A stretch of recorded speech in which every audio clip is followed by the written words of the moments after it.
Hi welcome back to my channel. ఈ రోజు గత 7 అడుగుల పైన 38వ భాగాన్ని వినేద్దాం. హర్ష, నందు ఇంటికి చేరేసరికి మధ్యాహ్నం దాటింది.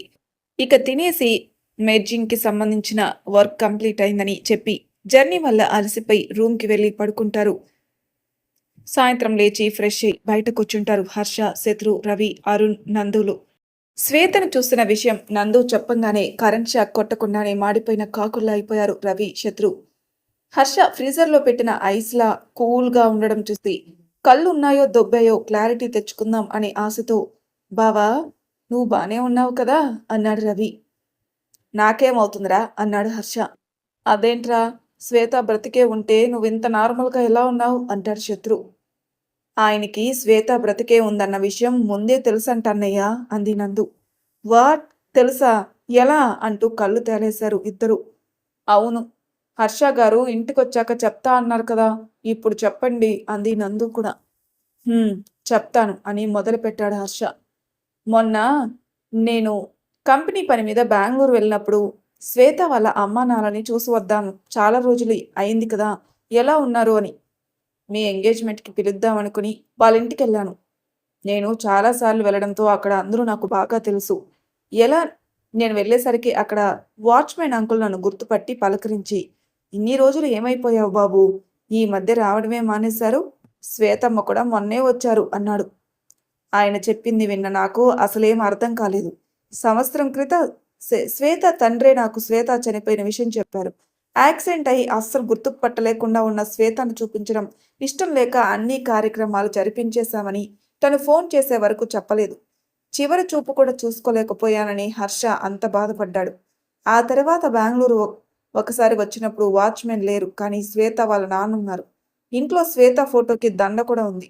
అది చూసి తన వల్లే ఇలా అయిందని బాధపడి హైదరాబాద్ వచ్చేసాడు హర్ష. కానీ ఇప్పుడు ఆయన శ్వేత మొన్నే వచ్చింది అనగాని అసలేం అర్థం కాలేదు నాకు. ఆయన అడిగేలోపే ఒక అబ్బాయి వచ్చి నా చేయి పట్టుకున్నాడు. ఎవరా అని చూస్తే వాచ్‌మెన్ వాళ్ళ అబ్బాయి. మూగవాడు. చదువుకున్నవారు కూడా. తనకి అక్కడున్న మన కంపెనీలో జాబ్ ఇప్పించాను నేను. అలా తను నాకు తెలుసు. తను వచ్చి లోపలికి వెళ్తున్న నా చేయి పట్టుకుని ఆపి పక్కకి తీసుకెళ్ళి తన ఫోన్‌లో వీడియో చూపించాడు. అది తను టెర్రస్ మీద మొక్కలకి నీళ్లు పోయడానికి వెళ్ళినప్పుడు ఇంటి వెనక ల్యాండ్‌లో శ్వేతను తన ఫ్యామిలీని ఎవరో బెదిరిస్తున్నట్టు ఉన్న వీడియో అది. ఆ వ్యక్తి చీకట్లో ఉండడం వల్ల ఎవరో అర్థం కాలేదు కానీ శ్వేత అతన్ని చాలా బ్రతిమిలాడుతుంది. నాకు చూపించాలని ఆ వీడియో తీశాడట. నా నెంబర్ లేకపోవడంతో నేను వచ్చే వరకు ఆగాడట. శ్వేత వాళ్ళకి చెప్పినా ఎక్కడ తనని ఏం చేస్తారో అని భయపడ్డానని చెప్పాడు టైప్ చేసి. నాకు శ్వేత చనిపోయాను అని చెప్పిన విషయం తెలియక వాడు నాకు ఆ విషయం చెప్పేశాడు. అంతా చూసిన నాకు శ్వేత అలా తప్పని పరిస్థితుల్లో కావాలని చెప్పిందని అర్థమై ఇక లోపలికి వెళ్ళాలి అనిపించలేదు. ఇక అక్కడి నుండి వచ్చేశాను. ఎంత వద్దు అనుకున్నా శ్వేత మీద ఎందుకో చాలా కోపం వచ్చేసింది. తను తప్పని పరిస్థితుల్లో అలా చేసిందని తెలిసినా సరే.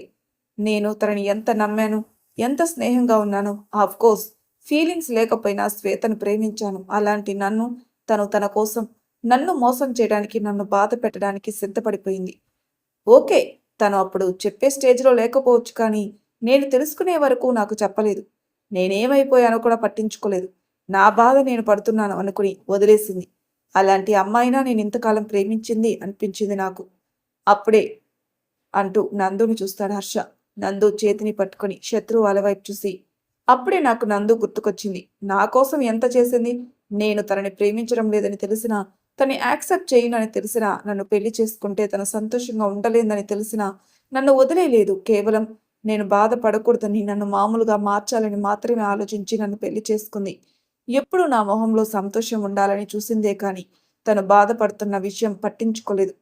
కన్నీరు కార్చిందే కానీ, ఆ కన్నీళ్ళకి కారణం నేనని ఎప్పుడూ అనుకోలేదు నా నందు. అలాంటి తనని నేను ఎన్నిసార్లు బాధ పెట్టానో, తన కన్నీళ్ళకి ఎన్నిసార్లు బాధ్యుని అయ్యానో నాకే తెలుసు అని కళ్ళల్లో నీళ్లు తిరుగుతుండగా చెప్తాడు హర్ష. నందు తన చేతిలో ఉన్న హర్ష చేతిని గట్టిగా పట్టుకుంటుంది. తన కళ్ళల్లోకి చూస్తాడు హర్ష.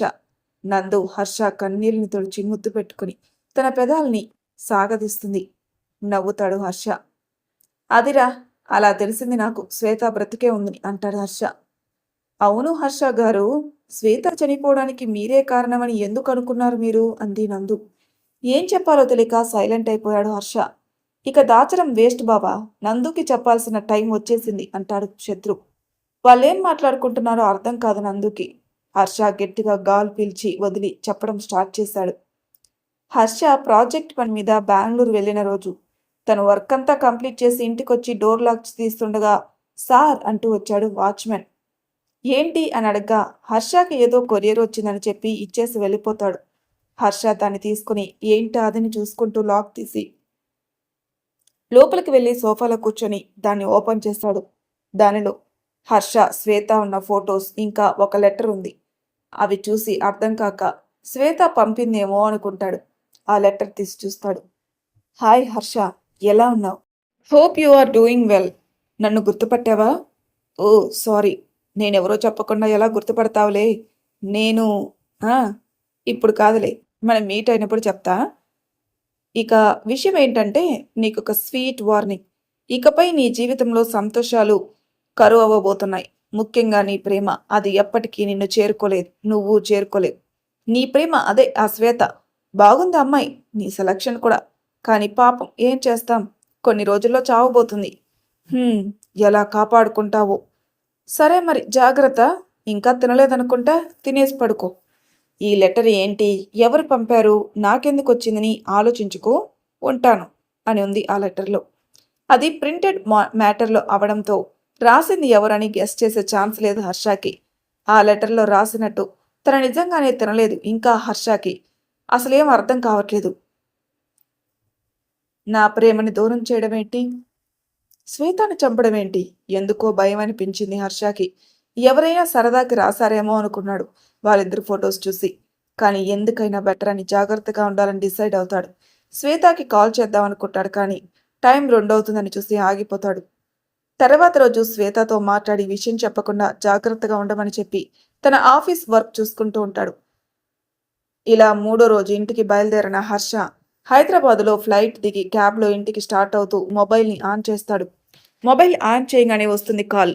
ఏదో వింత నెంబర్, ఏంటా అనుకుంటూ లిఫ్ట్ చేస్తాడు హర్ష. ఏంటి హర్ష, చెప్పానుగా నీ ప్రేమను చంపేస్తానని, అయినా అలా ఎలా వదిలేసావు నా మాటని అంటూ వచ్చింది ఆ పక్కన వాయిస్. రేయ్, ఎవడివిరా నువ్వు అన్నాడు హర్ష కోపంగా. అదంతా ఇప్పుడు అనవసరం కానీ అక్కడ నీ ప్రేమ అదే నీ శ్వేత చచ్చిపోయిందిరా, అది కూడా నిన్నే. పాపం నీకు చివరి చూపు కూడా లేదు అని నవ్వి మళ్ళీ సీరియస్గా మారిపోయి, అదే కాదురా, ఇక నీ జీవితంలోకి ఎవరొచ్చినా వాళ్ళు కూడా బతకరు, గుర్తుపెట్టుకో. నువ్వు జీవితాంతం ఒంటరిగానే ఉండాలి. నీ వాళ్ళని పోగొట్టుకుని ఏడుస్తూ బ్రతకాలి. నిన్ను అనుక్షణం గమనిస్తూనే ఉంటాను. నీ జీవితంలోకి వచ్చే ఏ అమ్మ అయినా ఇలానే చేస్తుంది. నువ్వు తనకి దగ్గరైనా, నీకు తను దగ్గరైనా దాని బ్రతుకు ఇంతే. హా, అన్నట్టు నీతో తిరుగుతుంది నందిని, దాని పరిస్థితి కూడా ఇంతే. ఇక నీ ఇష్టం అంటూ హర్ష మాట్లాడుతున్నది కూడా పట్టించుకోకుండా మాట్లాడేసి పెట్టేశాడు ఆ వ్యక్తి. హర్షకి ఎందుకో మళ్ళీ కంగారు మొదలై శ్వేతకి కాల్ చేస్తాడు. ఎంతసేపైనా లిఫ్ట్ చేయరు. ఇంకా టెన్షన్ వచ్చేసి కార్ని మళ్ళీ ఎయిర్పోర్ట్కి తిప్పమని చెప్పేంతలో శ్వేత ఫోన్ నుండి కాల్ వస్తుంది. ఊపిరి పీల్చుకొని ఎత్తి అవతల వాళ్ళు మాట్లాడేది వినకుండా ఫోన్ లిఫ్ట్ చేయడమే. ఎన్నిసార్లు చేశాను, బుద్ధుందా అంటూ తిడుతున్నాడు. ఆ పక్క నుండి ఏడుపు శబ్దం వినిపించి అప్పుడు హలో అంటాడు. ఆ వైపు నుండి హర్ష అన్న ఏడుపుతో కూడిన స్వరం.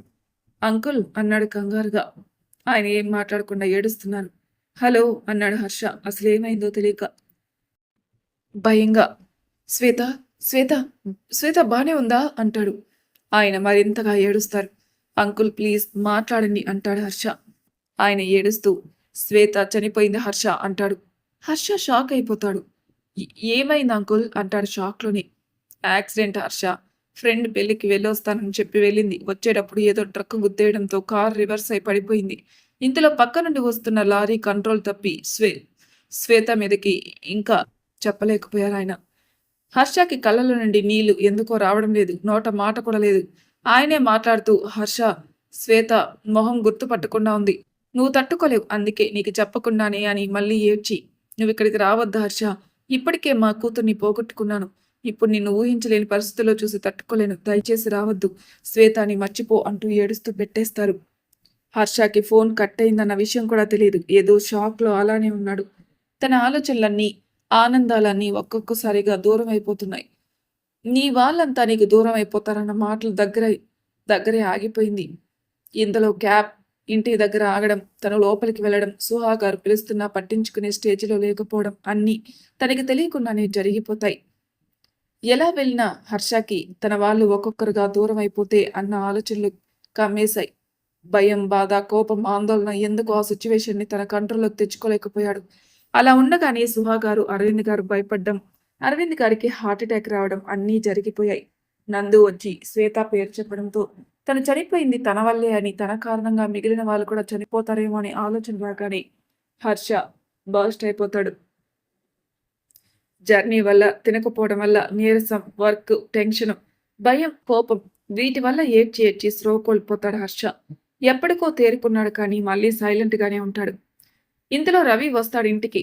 హర్ష దగ్గరికి వెళ్ళి శ్వేత చనిపోయిన బాధలో బ్రతికున్న అమ్మానాన్నని చంపుకుంటావా అంటూ అరవింద్ గారు హాస్పిటల్లో ఉండడం, సుహా గారు హర్ష కోసం టెన్షన్ పడడం, అరవింద్ గారి గురించి తెలియకపోవడం, తెలిస్తే ఒక పక్క నిన్ను, మరో పక్క అంకుల్ని చూసుకుంటూ ఏమైపోతారని చెప్తూ సిచ్యువేషన్ని ఎక్స్ప్లెయిన్ చేస్తాడు రవి.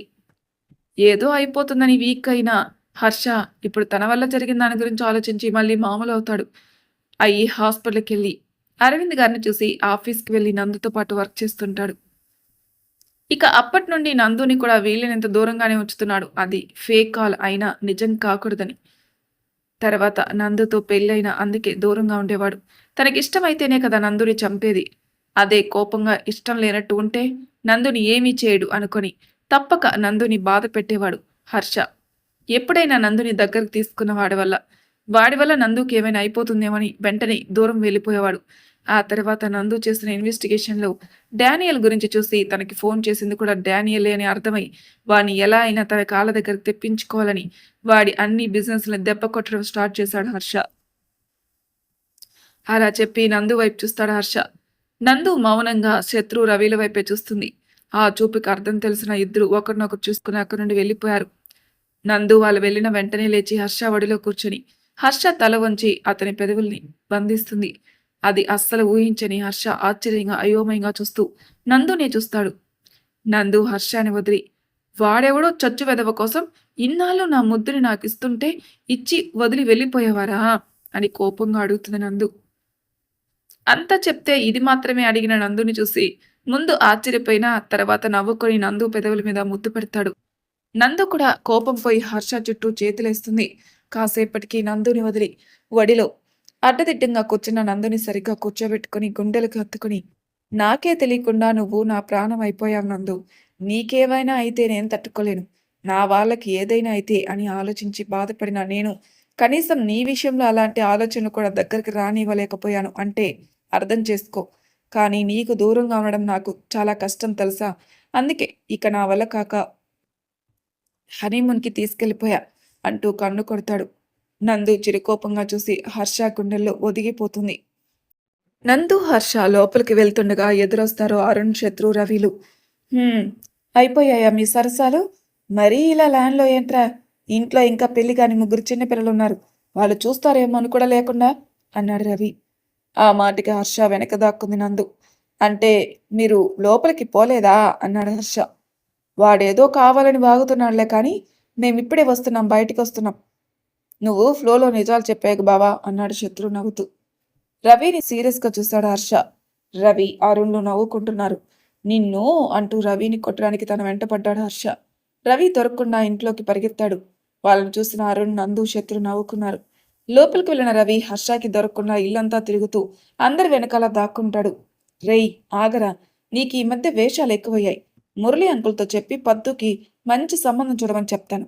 అప్పుడు తిక్క కుదురుతుంది వేదవ అనుకుంటూ తిరుగుతున్నాడు. ఆ మాటలు విన్న రవి నవ్వుకుంటూ చాలా రోజుల తర్వాత నువ్వు ఇలా ఉన్నావు బావా అనుకుంటూ హర్షకి దొరకకుండా తిరుగుతూ ఎదురుగా వస్తున్న వ్యక్తిని గుద్దేస్తాడు. ఆయన పడిపోబోయి వెనకే వస్తున్న హర్ష నాన్న అంటూ ముందుకు వెళ్ళిపోయిన రవి కంగారుగా ఒకేసారి వచ్చి పట్టుకున్నారు. హరి గారు సరిగ్గా నిలబడి రవిని ఒక చూపు చూసి అక్కడి నుండి వెళ్ళిపోయారు.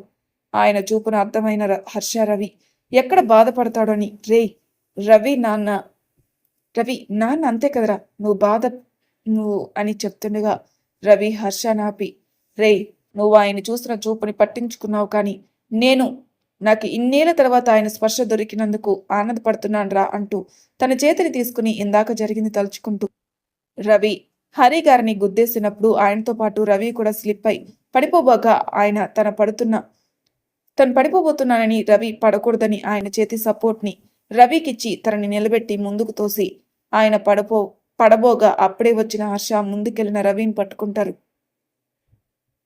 క్షణకాలంలో ఆయన స్పర్శని, ఆ స్పర్శలో ఆయన చూపించిన ప్రేమని ఫీల్ అవుతున్నాడు రవి. రవి చెప్పింది విన్న హర్షకి రవికి హరి గారంటే ఎంత ప్రేమ ఉందో అర్థమై రవిని హత్తుకుని, నువ్వు బాధపడకురా, నాన్న నిన్ను ఖచ్చితంగా దగ్గరకు తీసుకుంటారు అన్నాడు. రవికి కూడా ఆ నమ్మకం ఇవాళే వచ్చింది. అందుకే హర్షని నవ్వుతూ హక్ చేసుకుని, సరే ఇక నేను బయలుదేరుతాను అంటాడు.